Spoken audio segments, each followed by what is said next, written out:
Deixa assim, tá bom. Boa noite, gente. Tudo bem? Olha só, eu vou pedir muitas desculpas para vocês. Eu tô sentada aqui, não é comum isso, né? Mas é que o meu ciático resolveu conversar comigo hoje, desde manhã, não parou de me incomodar, então dei uma trégua para ele me dar uma trégua também. Então resolvi sentar aqui, tá? Oi, querida. Oi, lindinha. Então, gente, eu tô aqui hoje para falar sobre os ensinamentos do mestre, né, de Yogananda. E só por ele mesmo que eu viria aqui com esse ciático gritando comigo. Na realidade, a palestra hoje é sobre a relação guru-discípulo. E foi interessante até que hoje à tarde uma aluna perguntou assim, onde é que eu acho o meu guru, né? Eu falei, olha, é muito mais simples do que você imagina. Porque primeiro você tem que achar o discípulo em você. Não tem aquele ditado que diz quando o discípulo está pronto, o mestre aparece? Né? Então a gente tem que começar do começo, né? Tem que ver onde é que está o discípulo dentro da gente. E Yogananda deixa isso muito claro, né?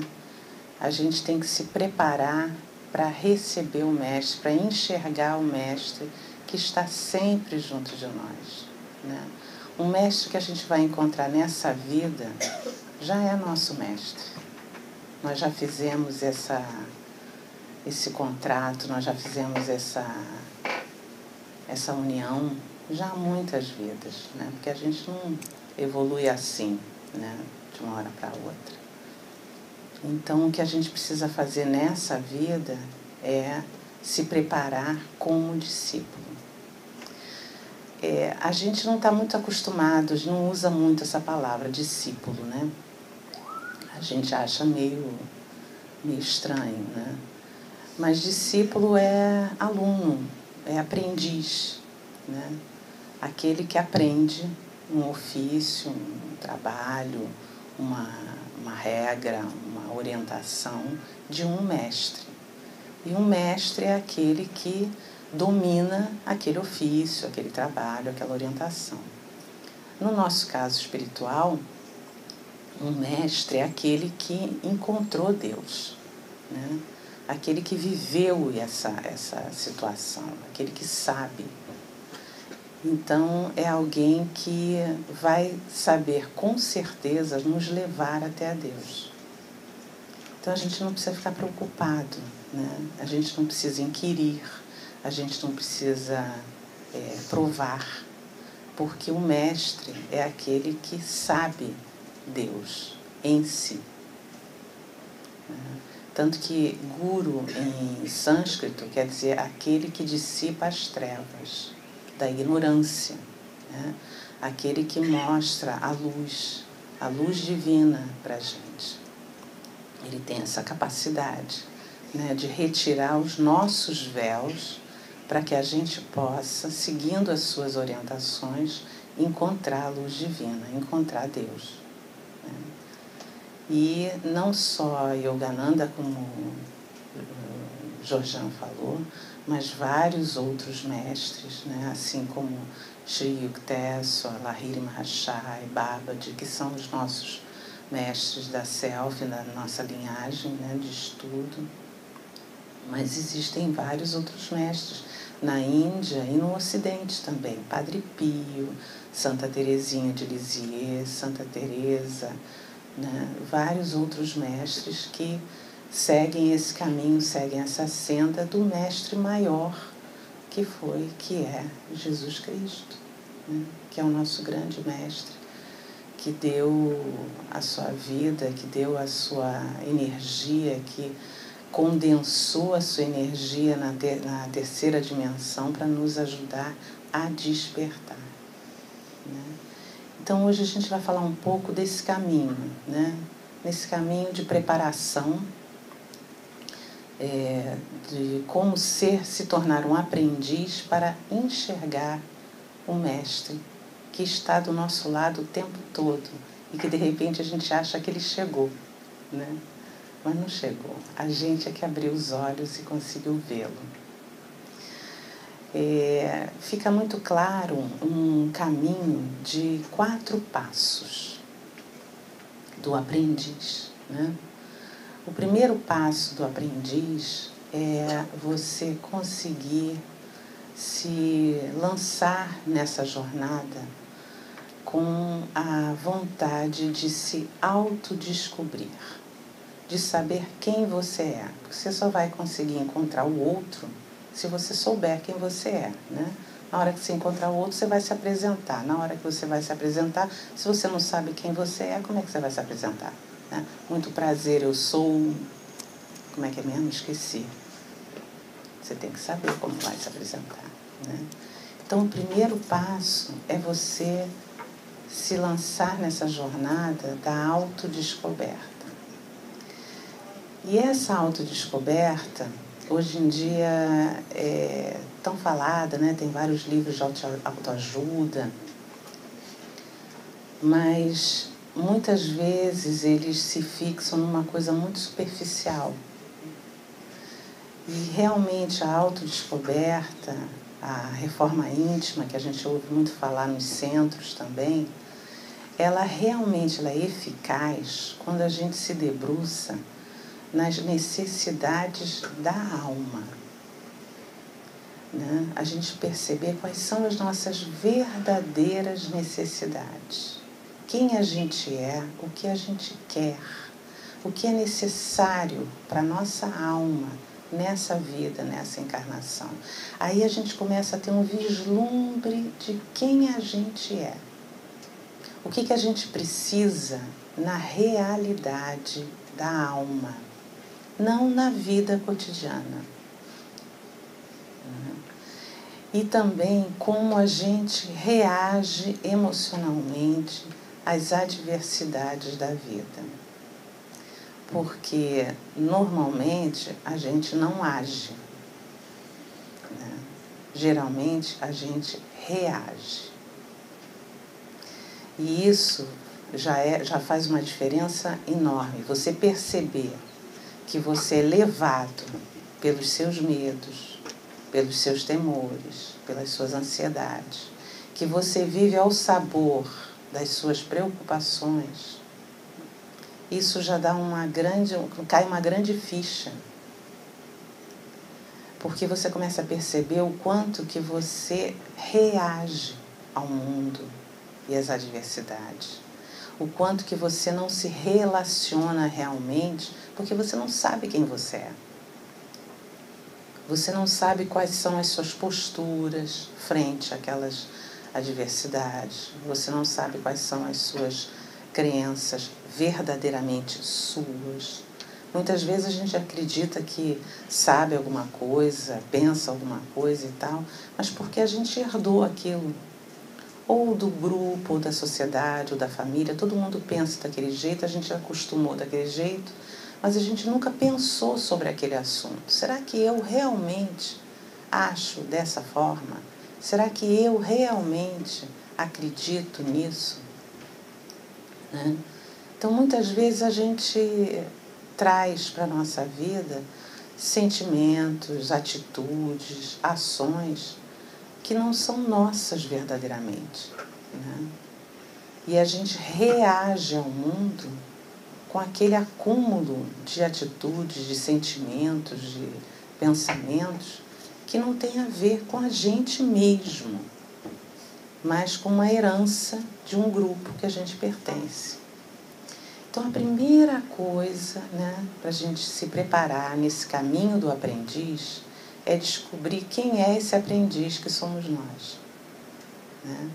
Quais são as nossas necessidades, quais são as nossas reações e começar a trabalhá-las para que elas deixem de ser reações para serem ações. O que já é um trabalho bem grande, né?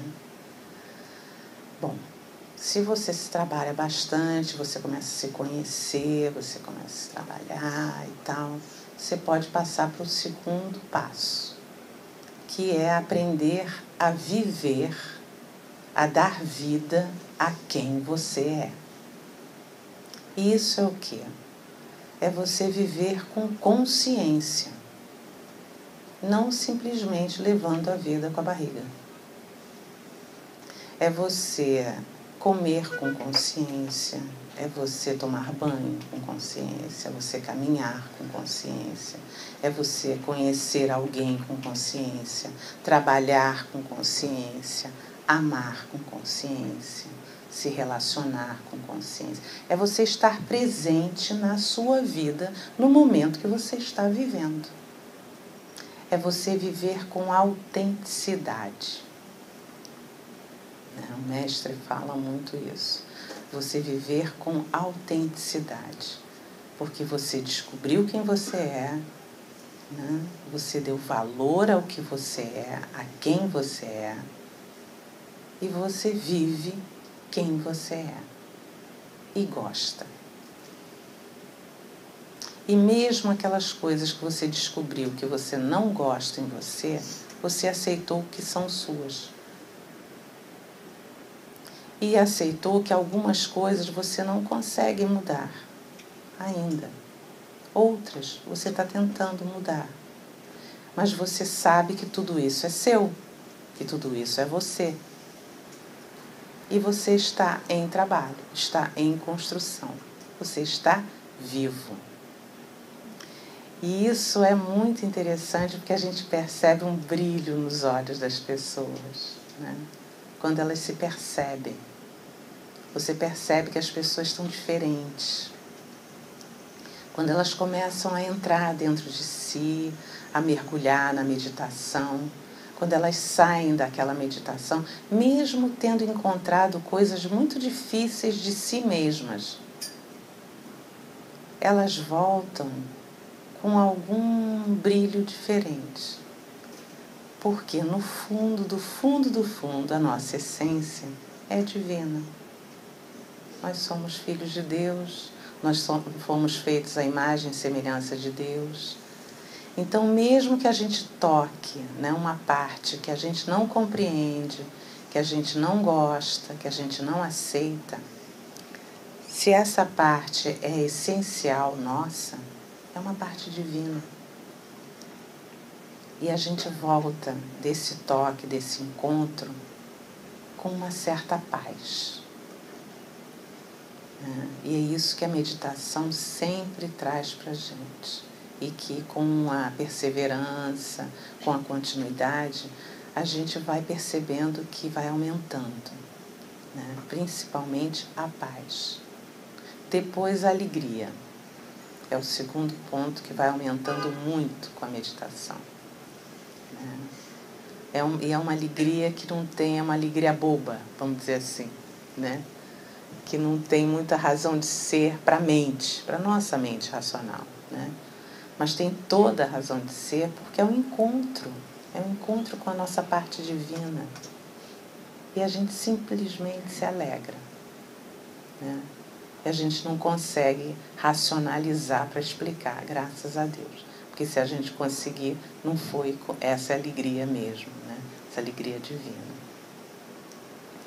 Muito bem. Conseguimos viver a vida, né? Não somos mais autômatos, não somos mais mortos-vivos, mecânicos, que estamos levando a vida com a barriga, né? A gente está vivendo a vida, ou coisa boa. E aí, qual é o terceiro passo? Aprender a ser. Além de viver, esse terceiro passo é aprender a ser.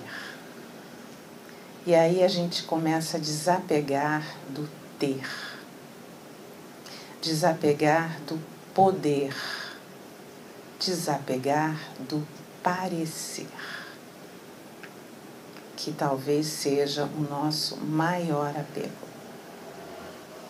A gente desde pequenininho aprende no jardim da infância a ter que parecer assim ou assado para agradar as pessoas. Você tem que parecer interessado na aula para a professora gostar de você. Você tem que parecer ser bacana, bonito, simpático para se entrosar na sua turma. Você tem que parecer ser assim ou assado. E a gente vai crescendo nisso, nesse papel, de tal forma que chega na fase adulta, a gente nem mais sabe quem a gente é. Se a gente é aquele personagem que a gente construiu,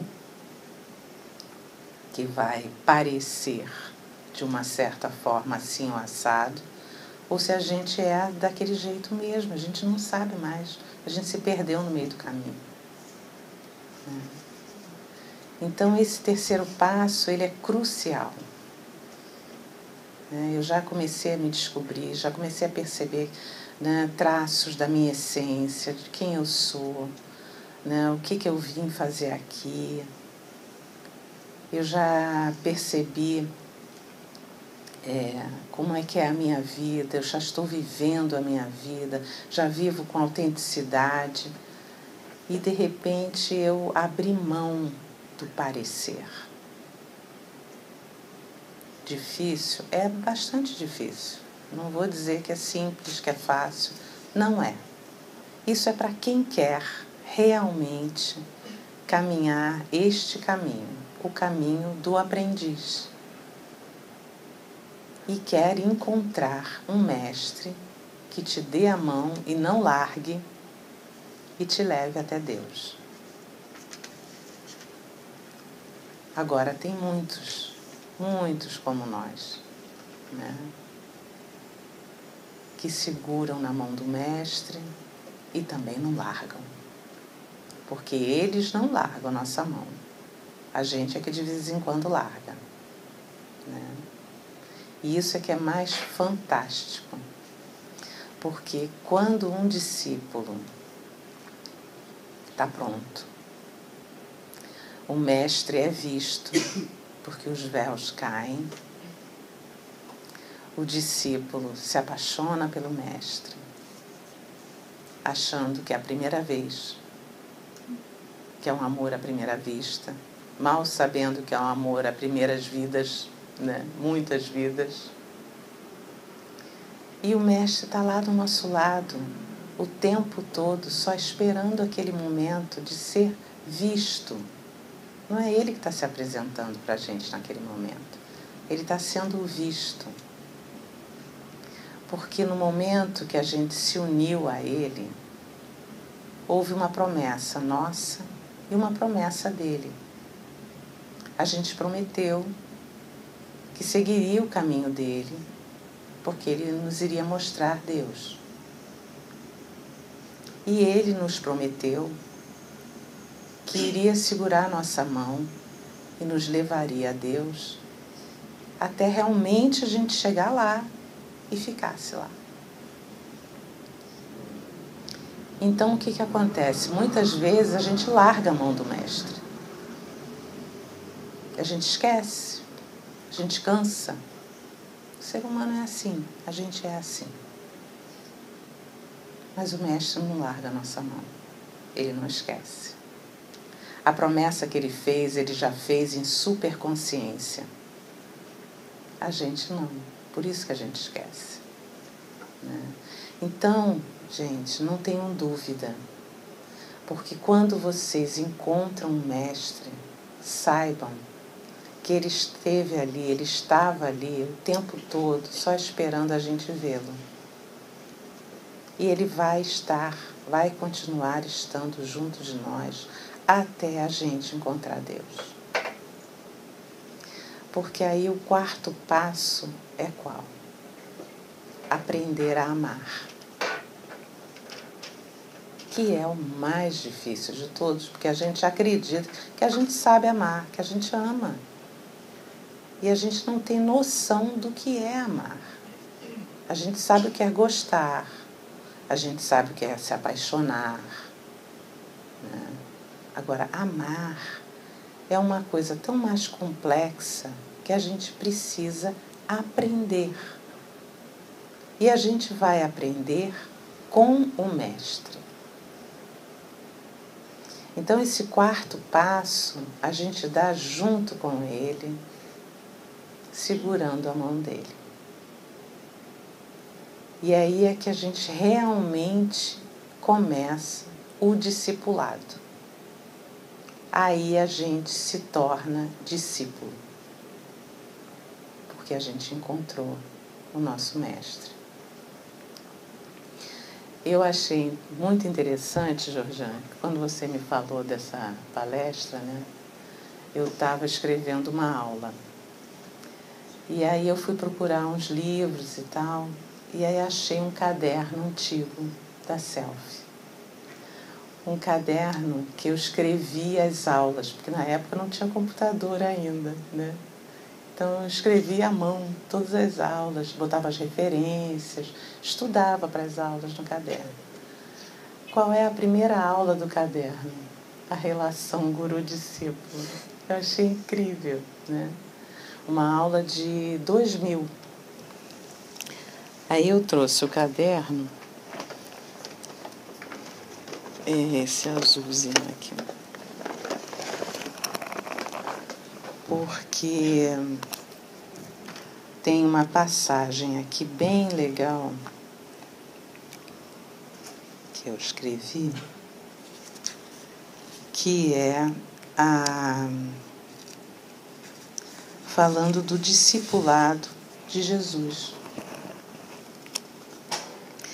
Como Jesus deixa claro, para quem tem olhos para ver, no seu discurso na Escritura Sagrada, o que é ser um discípulo, né?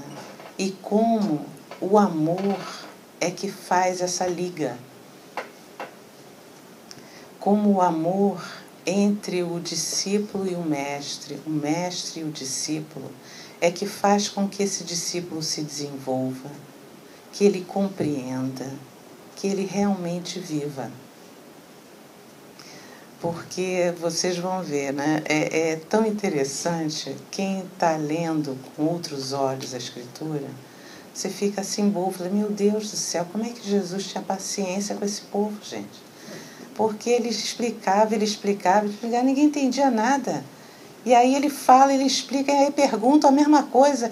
Tem uma hora aqui que eu fico boba, né? Pensando, falei, meu Deus, ele deve ter tido um ataque de pelanca nessa hora. Eu já acredito, como é que vocês não estão entendendo, gente? Eu estou aqui explicando. Quer dizer, precisava de muito amor, gente. Muito, mas muito mesmo. Aqui fala o seguinte, antes da festa da Páscoa, na quinta-feira santa, né, para a gente hoje, né, Jesus fez outro gesto que impressionou muito seus discípulos, para mostrar que o reino de Deus era de serviço, humildade e amor. Essas anotações vêm do Evangelho de Lucas, tá?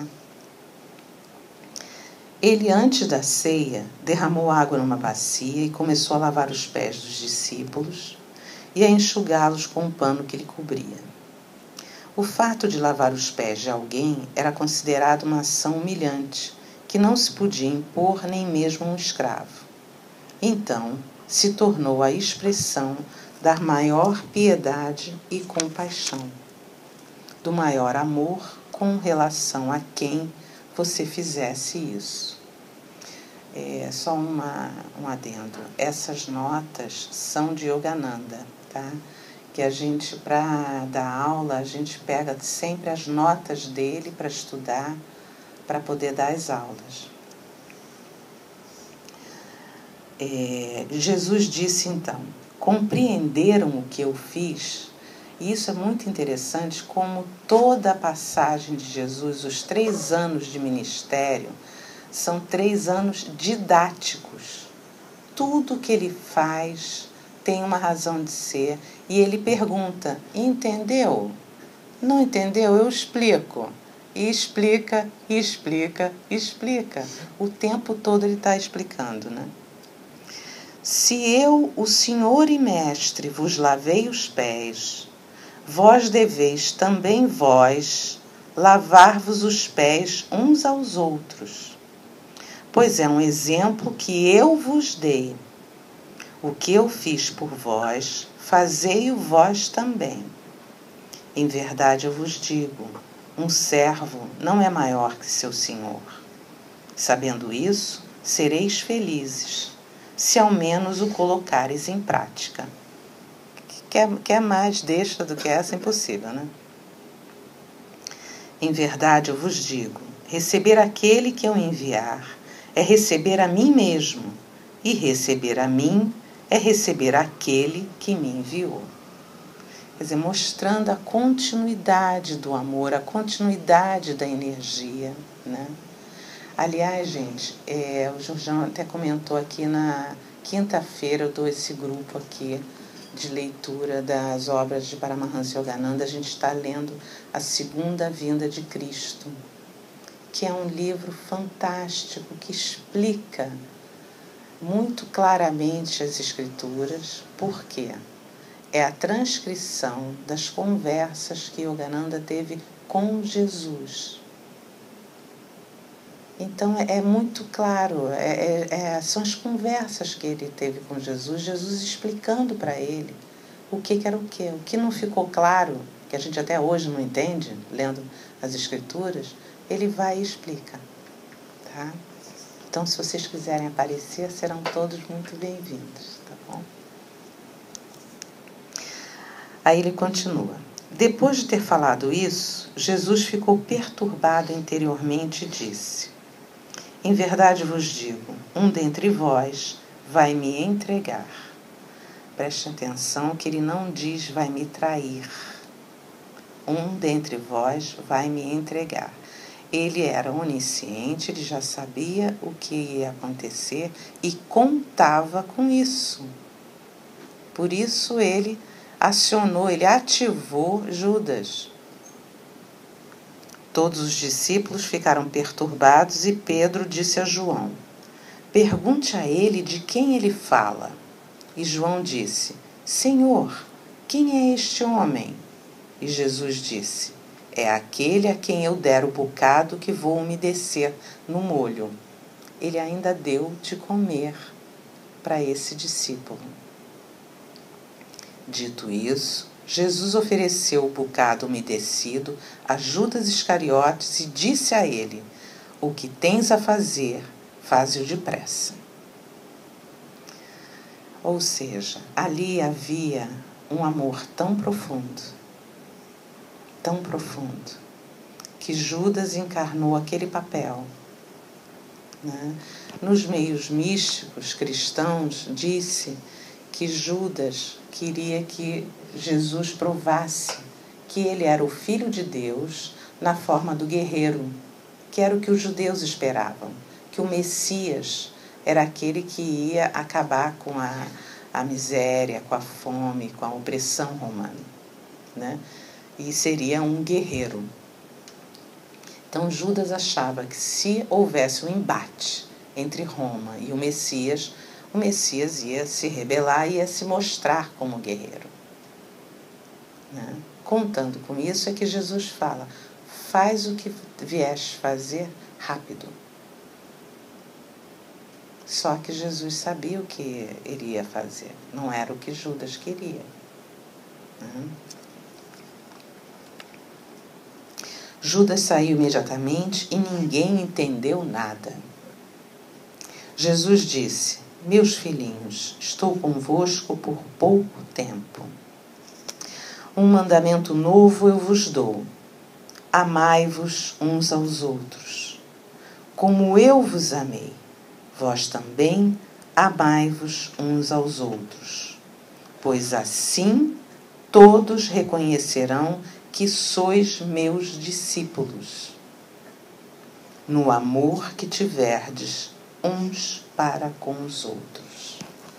Ou seja, discípulo é aquele que aprendeu com o mestre a orientação dele.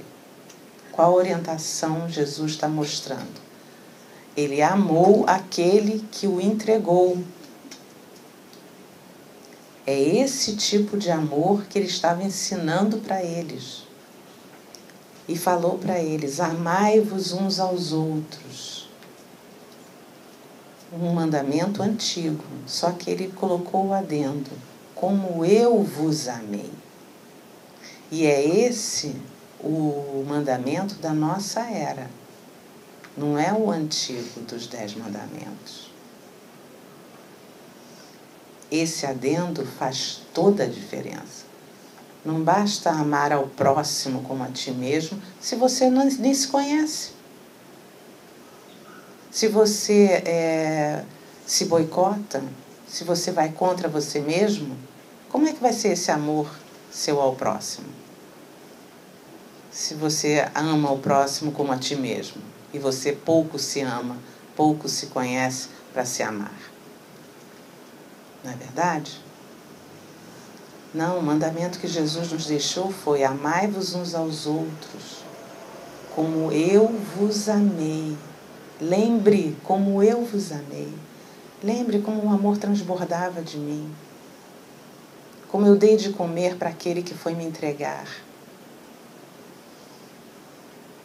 Isso é muito maior, muito maior. E isso a gente precisa aprender. E aprender com o Mestre. Aprender com Jesus, aprender com Babaji, aprender com Yogananda.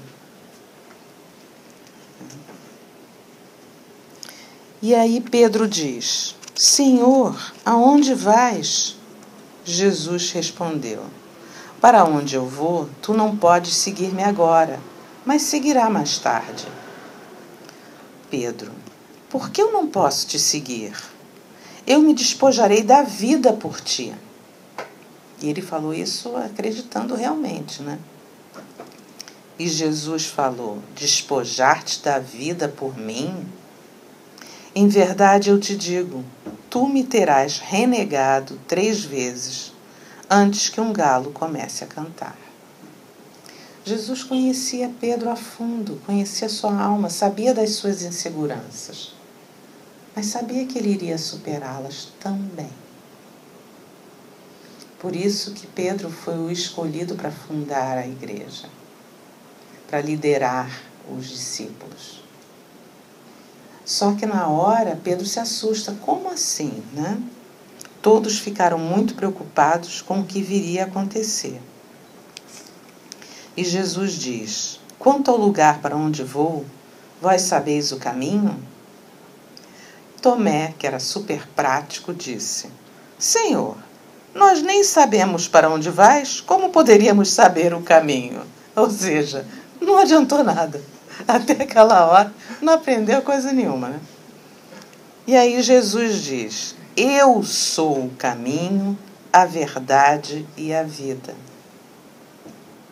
Ele não era um caminho físico, não era uma estrada pavimentada, vá por ali, vá por aqui, cheia de setas e sinais.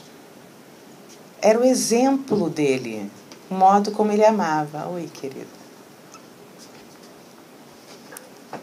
E aí ele diz, né? Eu sou o caminho, a verdade e a vida. Ninguém vai ao Pai a não ser por mim. Se me conhecesseis, conheceríeis também meu Pai. Porque ele estava infundido do Pai. Ele e o Pai eram uma unidade só. Desde agora o conheceis e o vistes. Aí Filipe diz: Senhor, mostra-nos o Pai, isso nos basta. Aí Jesus diz: mas eu estou convosco há tanto tempo, e entretanto, Filipe, não me reconheceste?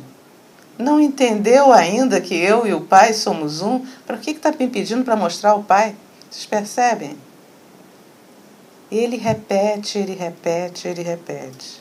E ele diz: aquele que me viu, viu o Pai. Acredita-me, eu estou no Pai, e o Pai está em mim. E se não acreditas em minha palavra, acredita por causa dessas obras, que eram os milagres, né? Se me pedirdes alguma coisa em meu nome, eu farei. Eu vou para o Pai, e Ele enviará a vocês em meu nome o Espírito Santo, para vos ensinar todas as coisas e lembrar tudo o que eu disse. e já percebeu que eles iam esquecer no minuto seguinte, né? Eu vos deixo a paz, eu vos dou a minha paz. Que o vosso coração pare de se perturbar e de temer. Falo isso agora, antes dos acontecimentos, para que na hora tenham fé. Olha o quanto de amor que Jesus estava demonstrando naquele momento. Já percebendo como é que os discípulos iam ficar, já percebendo o tamanho da insegurança deles, sabendo dos acontecimentos que estavam à frente e vendo da grande possibilidade daqueles com quem ele trabalhou, falou, esteve, fez milagres durante 3 anos, perderem a fé e ficarem completamente perturbados, né? Ele diz isso, né? Falo essas coisas agora, antes dos acontecimentos, para que na hora tenham fé. Depois disso, Jesus foi com seus discípulos para um jardim. E, de repente, lá chega Judas Iscariotes com os guardas dos sacerdotes, judeus e a milícia. Jesus logo diz: quem procurais? Os guardas responderam: Jesus de Nazaré. E Jesus responde: sou eu. Se apresenta, não tem essa coisa do beijo de Judas para mostrar quem era Jesus. Não, gente, que isso? Jesus se apresentou, sou eu. A princípio, os guardas não acreditaram. É óbvio, né? Estão acostumadas as pessoas fugirem, disfarçarem. Como é que vão acreditar, né, da pessoa se apresentar assim, né? Jesus diz: já vos disse que sou eu. Se, pois, é a mim que procurais, deixai estes irem. A milícia prendeu Jesus e o amarraram. Ele foi levado à casa de Anás, sogro do sumo sacerdote Caifás. Pedro e outros discípulos seguiram, mas só Pedro ficou do lado de fora. Depois de algum tempo, o outro discípulo falou com a porteira para Pedro entrar. E ela disse: mas não és tu um dos discípulos desse homem? E Pedro disse: não, eu não sou. Os servos e os guardas tinham acendido um braseiro, porque fazia frio, e eles se aqueciam. Pedro, com eles, se aquecia também. E eles disseram: mas não és também tu um desses discípulos? E Pedro disse: não, eu não sou. E outro servo disse: mas acaso eu não te vi no jardim com ele? E Pedro disse: não, eu não estava lá. E no mesmo momento, um galo cantou. E é daí que vem a tradição de que quando o galo canta, está na hora de despertar. Porque foi nesse momento que Pedro despertou. Olha que coisa linda, né, gente? Que ele relacionou, né? Você ainda me renegará 3 vezes antes do galo cantar. Então, quando o galo canta, não é que seja a hora da gente acordar para trabalhar, né? A hora que o galo canta marca a hora que Pedro despertou, que o último véu caiu e ele entendeu, né? Que o amor pôde transbordar. E aí o medo vai embora, porque o medo não tem lugar onde o amor está, né? Da casa do sumo sacerdote, levaram Jesus para a residência do governador. Esse disse aos judeus que não encontrava nenhum motivo de acusação contra Jesus. E como era de costume na época da Páscoa soltar um prisioneiro judeu, Pilatos, o governador, perguntou: quereis que eu solte o rei dos judeus ou Barrabás? E os judeus gritaram: queremos Barrabás. Então os soldados soltaram Barrabás, levaram Jesus, açoitaram, achincalharam-no com os piores insultos. Colocaram em sua cabeça uma coroa de espinhos e lançaram sobre ele um manto vermelho como gozação, sendo esse um manto de um rei. E Pilatos disse aos judeus: eis o vosso rei. E os judeus gritaram: morte, morte, crucificam. E Pilatos disse: devo eu crucificar vosso rei? Não temos outro rei senão César. Crucifica-o. Então Pilatos decidiu que o pedido deles fosse satisfeito. Levaram Jesus, que carregava a cruz que seria crucificado, até um lugar chamado o Crânio, ou Gólgota. E ele foi crucificado entre 2 bandidos. Era quase meio-dia e houve trevas sobre toda a terra até às 3 horas da tarde. Tendo o sol desaparecido, e quando Jesus deu um grito e disse: Pai, em tuas mãos entrego o meu espírito. E com essas palavras expirou. Por isso, essa hora, na liturgia das horas, às 3 horas da tarde, todos os monges, monjas, frades, freiras oram para o Espírito Santo. Porque é o momento da passagem do Espírito de Jesus dessa dimensão para a dimensão maior. É um momento muito sagrado, muito forte, muito sério. Então, quando vocês quiserem meditar, se interiorizar, quiserem um encontro com o Espírito, meditem às 3 horas da tarde. É muito forte. Esse é um momento, é como se fosse uma fenda no meio do dia, né? Aquele momento onde você alcança o Espírito. Então chegou um homem chamado José de Arimateia, que tinha pedido a Pilatos o corpo de Jesus e fez com que o corpo descesse da cruz. Envolveu-o num lençol e o depositou num túmulo talhado na rocha. No dia seguinte, Maria de Magdala, Joana e Maria de Tiago foram ao túmulo levar óleos perfumados, como era de costume. Mas quando lá chegaram, viram que a pedra que fechava o túmulo tinha sido retirada. Entretanto, não acharam o corpo de Jesus, e sim 2 anjos vestidos de branco, sentados no mesmo lugar onde Jesus estaria, um na cabeceira e outro nos pés. Eles lhes disseram: Por que procurais o vivente entre os mortos? Ele não está aqui, ressuscitou. Elas voltaram e contaram tudo isso aos 11 discípulos e a outros mais, mas eles não acreditaram nas mulheres. Pedro foi ao túmulo e ficou muito surpreso com o que viu, só faixas no chão, e foi embora atordoado com o que havia visto. Na tarde desse mesmo dia, domingo, estando as portas da casa em que se achavam os discípulos trancadas por medo dos judeus, Jesus pôs-se no meio deles. Olha como isso é forte, gente. Imagina como é que isso tocou o coração dos discípulos.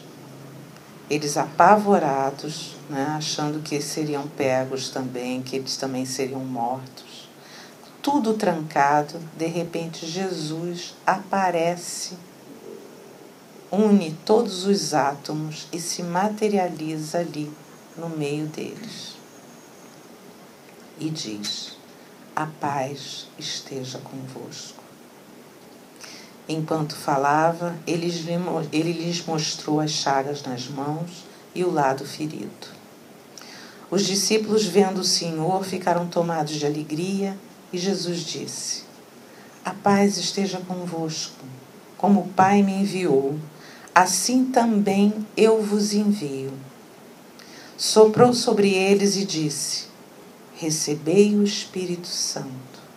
A quem perdoardes os pecados, eles serão perdoados. Ide. E depois de todas as nações, fazei discípulos, batizando-os em nome do Pai, do Filho e do Espírito Santo, ensinando-os a aguardar tudo o que lhes falei. Aguardar, né? Tudo o que lhes falei. Ou seja, naquele momento, ele estava mandando os discípulos para fazerem a sua obra. Ser embaixadores do amor, embaixadores da paz. né? A paz que eles aprenderam, que eles sentiram, que eles vivenciaram com Ele durante aqueles 3 anos e que agora ficava tudo muito claro, porque o Espírito Santo acabou de tirar todos os véus. Naquele momento, os discípulos começaram a completamente amar. Isso é o que representa a descida do Espírito Santo nos discípulos. Eles foram tomados pelo amor divino. Eles transbordaram amor. Por isso eles curavam, por isso eles não tinham medo de nada, porque eles eram um amor divino vivo, caminhando pela terra. E aí ele continua: quanto a mim, eis que estou convosco todos os dias, até a consumação dos tempos. Então o Senhor Jesus foi arrebatado ao céu e sentou-se à direita de Deus. E os discípulos saíram a pregar a boa nova por toda a parte. É forte, né? A gente pensar que a gente teve essa bênção, essa dádiva divina de ter Jesus caminhando entre nós, sendo, vivendo, distribuindo, transbordando tanto amor. E mostrando para a gente que a nossa única ligação na Terra, que todo o aprendizado que a gente tem, todo o Dharma que a gente veio viver, todo o karma que a gente veio pagar, no final das contas se resume a saber, a aprender, a amar, a ser um verdadeiro discípulo.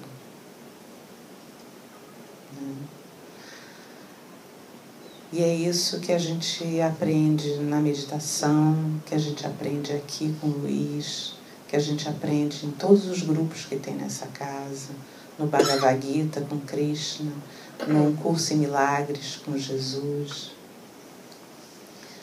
Essa é uma casa onde a gente aprende a amar, amar, amar e nada mais, como disse Padre Pio, né? Que encarnou um Cristo, que atingiu a consciência crística. Não é à toa que ele está de braços dados com Yogananda, né, fazendo milagres aqui nessa casa, orientando, segurando, amparando, embalando cada um de nós. Bom, eu espero que eu tenha conseguido passar para vocês um pouquinho do que o Mestre passa para a gente, do que é o discipulado. E aí eu trouxe para vocês essa meditação guiada, dirigida, que é da Self. E eu consegui hoje, foi muito engraçado isso, porque essas meditações elas estão no site da Self, tá? Vocês entrarem lá, vocês vão encontrar. Só que elas estão em inglês, né? Porque os monges falam inglês. E tem também na parte de português, elas estão legendadas em português, né? Só que tem os devotos brasileiros, que são muito devotos mesmo, são baianos, que eles dublam. Ai, eles são maravilhosos. Então eu consegui essa meditação pirata, dublada, para trazer para vocês. Tá, gente? Então a gente vai fazer essa meditação e quando ela terminar, vocês ainda permaneçam, porque aí a gente tem um videozinho também que foi um devoto que fez, que são os olhos de Yogananda, que é um vídeo lindo, que são só fotografias do mestre olhando para a gente, como se fosse uma bênção. E aí a gente vai poder sair daqui bastante abençoado. Tá bom? Tem que tirar o negócio aqui.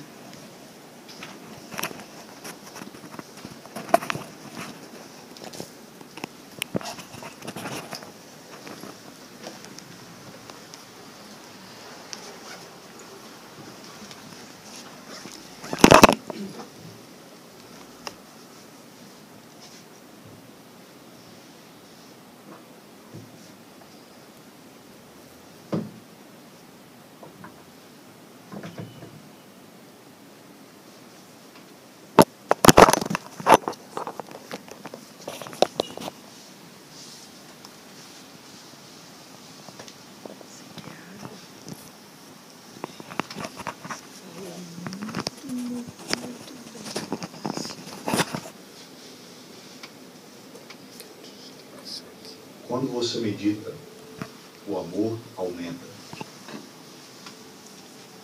Milhões de emoções passam pelo coração. Se meditar profundamente, você receberá um amor que nenhuma linguagem humana pode descrever. Conhecerá o amor divino e será capaz de dar esse amor puro aos outros.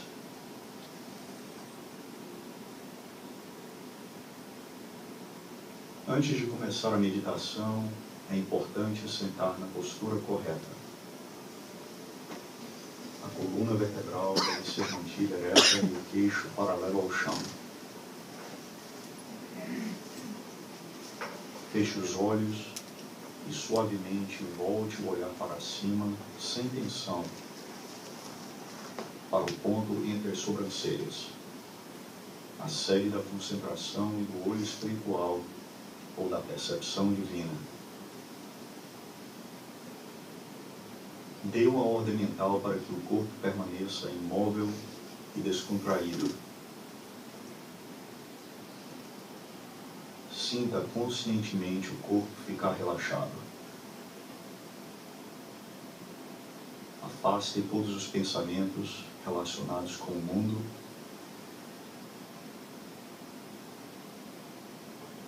Põe de lado todas as preocupações e ansiedades e sinta a paz dentro de você.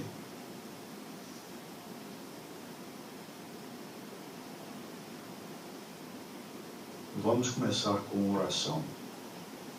Por favor, repita comigo. Ó fonte de amor, Ó fonte de amor, faz-me sentir que meu coração está inundado por teu amor onipresente. faz-me sentir que meu Desperta coração para está sempre inundado por teu amor a consciência onipresente. de tua amorosa presença em meu interior. Para sempre a consciência da tua amorosa presença em meu interior.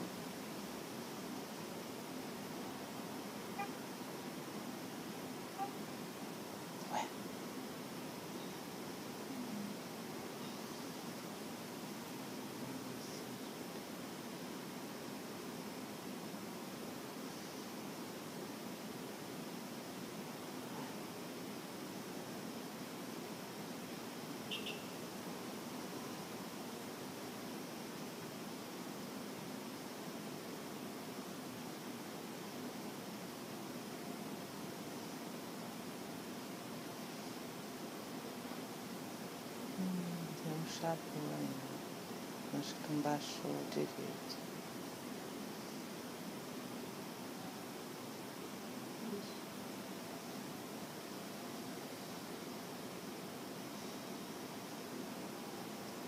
Esta é uma meditação. E sinta a paz dentro de você.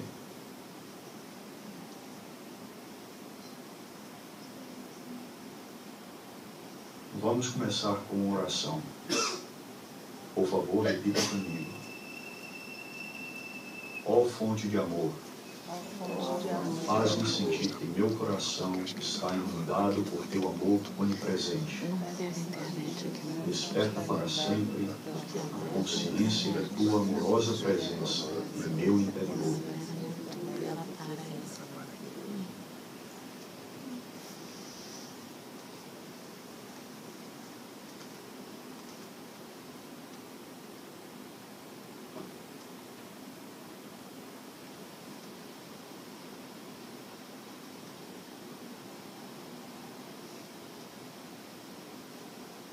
Sentado completamente imóvel na postura de meditação, pratique um exercício respiratório que ajudará a acalmar o corpo e a mente,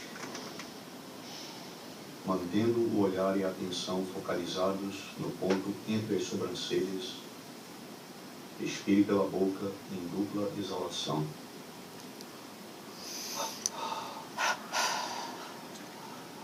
Agora, inspire pelas narinas, tensionando o corpo inteiro e cerrando os punhos. Segure um pouco e depois exale expirando pela boca em dupla exalação. E relaxando todas as partes do corpo ao mesmo tempo. Vamos repetir isto 3 vezes. Inale e tensione. Segure. Exale e relaxe. Inale e tensione. Segure. Exale e relaxe. Inale, tensione, segure, exale e relaxe.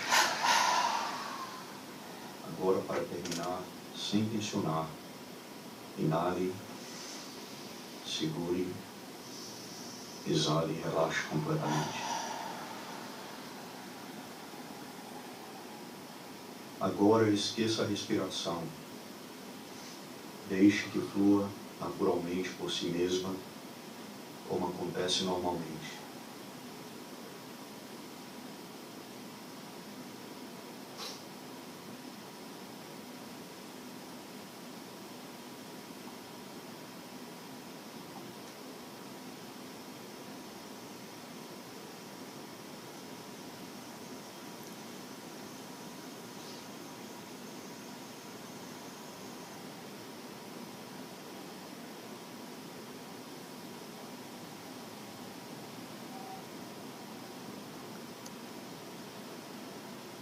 Agora vamos praticar juntos uma afirmação.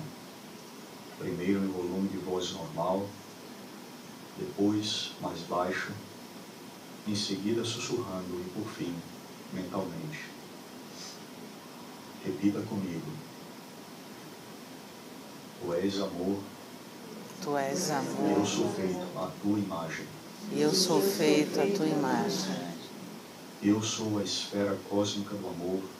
Eu sou a esfera cósmica do amor, na qual contemplo todos os planetas. Na qual contemplo todos os planetas. Todas as estrelas. Todas as estrelas. Todos os seres. Todos os seres. A criação inteira. A criação inteira. Como luzes cintilantes. Como luzes cintilantes. Sou o amor que ilumina o universo inteiro. Sou o amor que ilumina o universo inteiro. Tu és amor. Tu és amor. Eu sou feito à tua imagem. Eu sou feito à tua imagem. Eu sou a esfera cósmica do amor. Eu sou a esfera cósmica do na amor, qual contemplo todos os planetas. na qual contemplo todos os planetas, Todas as estrelas. todas as estrelas, Todos os seres. todos os seres, A criação inteira. a criação inteira, Como luzes cintilantes. como luzes cintilantes. Sou o amor que ilumina o universo inteiro. Sou o amor que ilumina o universo inteiro. Tu és amor. Tu és amor. E eu sou feito à tua imagem. Eu sou feito à tua imagem. Eu sou a esfera cósmica do amor. Eu sou a esfera cósmica do amor, Na qual contemplo todos os planetas. na qual contemplo todos os planetas, Todas as estrelas. todas as estrelas, Todos os seres. todos os seres, A criação inteira. a criação inteira, Como luzes cintilantes. luzes cintilantes. Sou o amor que ilumina o universo inteiro. Sou o amor que ilumina o universo inteiro. Agora repita apenas mentalmente. Tu és amor. E eu sou feito à tua imagem. Eu sou a esfera cósmica do amor, na qual contemplo todos os planetas, todas as estrelas, todos os seres, a criação inteira, como luzes cintilantes. Sou o amor que ilumina o universo inteiro.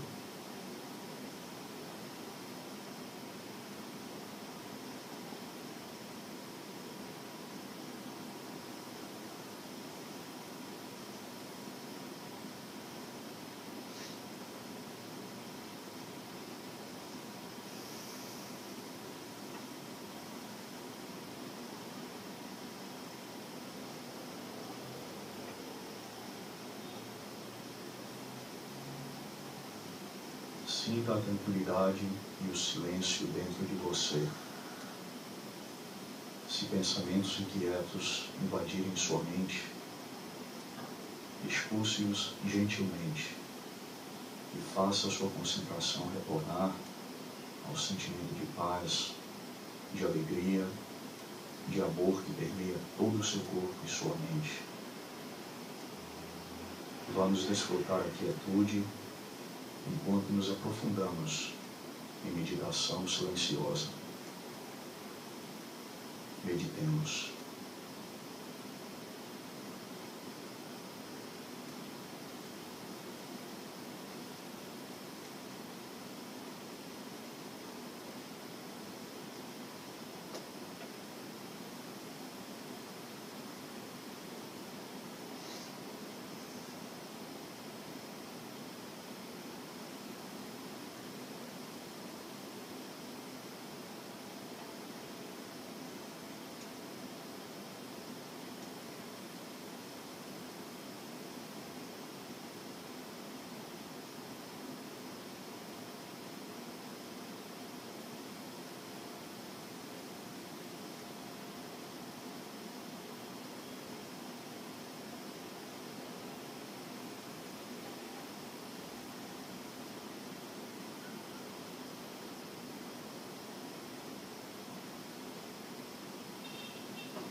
Agora, enquanto ouve a seguinte visualização, repita as palavras mentalmente, concentrando-se intensamente nelas, até tornar-se absorvido no seu significado interior.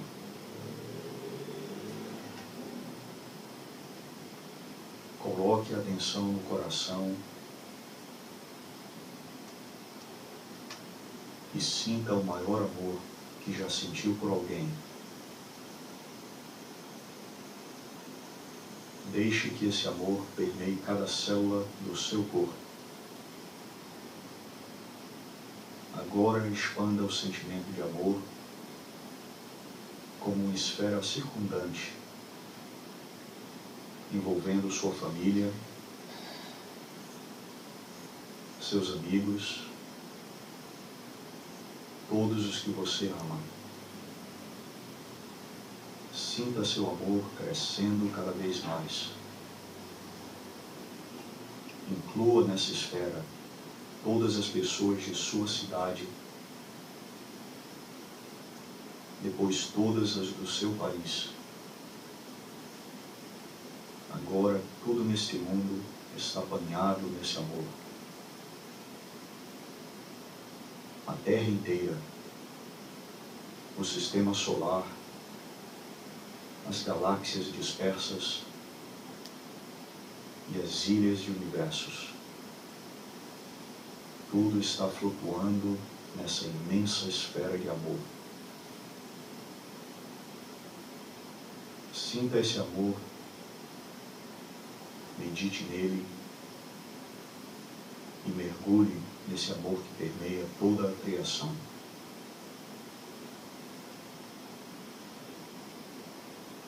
Vamos continuar meditando.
Esperamos que tenham gostado desta meditação. Conserve o dia inteiro a expansão do amor que experimentou nesta meditação. Nós o incentivamos a visitar nossas meditações conduzidas de novo e praticar sozinho por um tempo maior. Que sua vida seja preenchida pelo amor e bem-aventurança da presença de Deus.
Jai Guru.